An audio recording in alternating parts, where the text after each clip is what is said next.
एक बार राजा विक्रम को अपने राज्य में उत्तराधिकारी का चुनाव करना था। बड़ा आसान होता अगर उसके कम बच्चे होते, मगर उनके 100 बच्चे थे। अब 100 बच्चों में से किसी एक बच्चे को चुनना बड़ा ही मुश्किल काम था। राजा और रानी को अपने सभी बच्चों से बराबर प्यार था। रानी ने एक बार सुझाव दिया कि क्यों ना हम राज्य के टुकड़े करके सभी बच्चों में बराबर बांट दें। राजा ने कहा, ये तरीका गलत होगा। हमें किसी एक ही राजा चुनना होगा जो इन सब में से सबसे सर्वश्रेष्ठ होगा।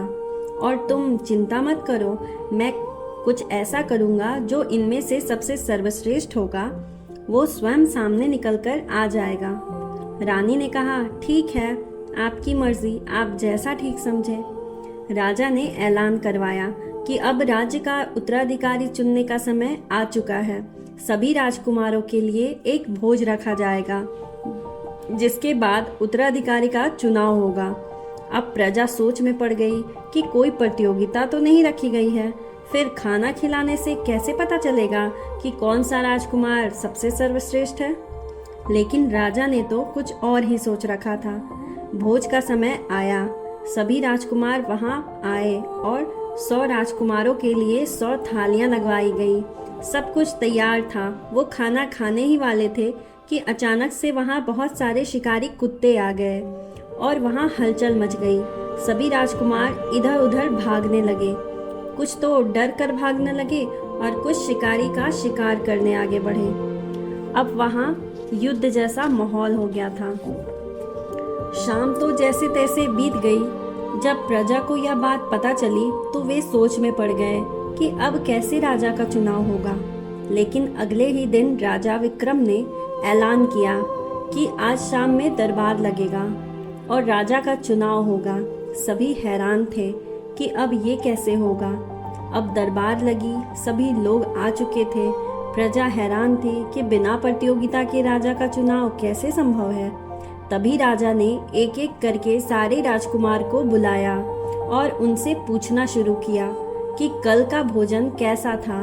पहले राजकुमार जो सबसे बड़े थे वो गुस्सा हो गए और बोले, ये क्या तरीका है पिताजी, आपने तो देखा ही कल क्या हुआ। वहाँ किसी ने खाना खाया, जैसे खाना खाने बैठे वहाँ शिकारी कुत्ते आ गए थे। दूसरे ने कहा, मुझे कुछ नहीं पता, मैं तो डर कर भाग गया, मुझे बहुत डर लगा था कुत्तों से। वहाँ से एक एक करके सभी ने अलग अलग बहाने सुनाने शुरू कर दिए। आखिरी राजकुमार जिन्होंने कहा, हाँ पिताजी, भोजन तो बड़ा स्वादिष्ट था, बहुत अच्छे पकवान बने थे, खाना खाने में तो आनंद ही आ गया। हर कोई वहाँ पर अचंभे में पड़ गया। ये समझ ही नहीं पा रहे थे कि इन भाई साहब ने कैसे खाना खा लिया। राजा ने पूछा, जरा बताइए दरबार में कि आपने भोजन कैसे किया। तो वो राजकुमार थे जिनका नाम शांतनु था, वो बोले, महाराज, कल वहाँ 100 थालियाँ थी। सबने खाना खाने जैसे ही बैठे तभी वहाँ पर शिकारी कुत्ते आ गए। सारे राजकुमार भाग गए। मैं वहीं बैठा खाना खाता रहा। जैसे ही कोई शिकारी कुत्ता मेरी तरफ आता, मैं एक थाली उठाता और उनके सामने रखता गया। 99 थालियाँ थीं और मैंने सारे कुत्तों को भोजन करा दिया और खुद भी भोजन कर लिया। इस तरीके से महाराज, कल मेरा भोजन बहुत ही शानदार रहा।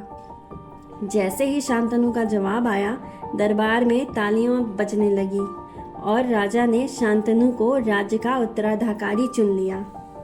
तो कैसे लगी ये वीडियो आपको फिर दोस्तों? अगर ये वीडियो आपको पसंद आई है तो इस वीडियो को लाइक करें और हमारे चैनल को सब्सक्राइब करें।